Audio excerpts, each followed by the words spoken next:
אל תקללו כי הכללה חוזרת בסופו של דבר, חס ושלום, אם אתם עשיתם טעות, אני אגיד לכם איך עובדות כללות.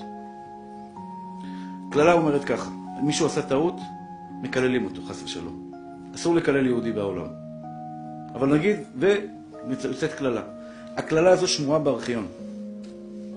אני לא בא להפחיד אתכם, ממש לא, אני רוצה רק בטובתכם. הכללה הזו עולה נמצאת בארכיון.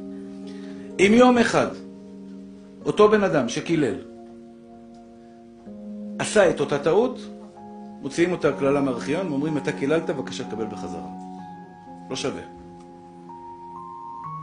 אל תקלל בן ובת של בורא עולם. צא מזה, אחי. לא מקללים. לא מוציאים כללות מהפה. אני ברוך השם, הפה שלי לא מוציא כללות ולא הוציא כללות לעולם. אין כללות. אין כזה דבר. אני יודע שלפעמים אתה מתעצבן ובא לך, השתבח שמולד חצי שעה להרביץ לו כללה, הוא ומשפחתו ודודו ובן דודו ואבא שלו ואמא שלו וסבתא שלו, ועל הכביש זה הרבה, השתבח שמולד, יש הרבה את הקטעים האלה, לא מקללים.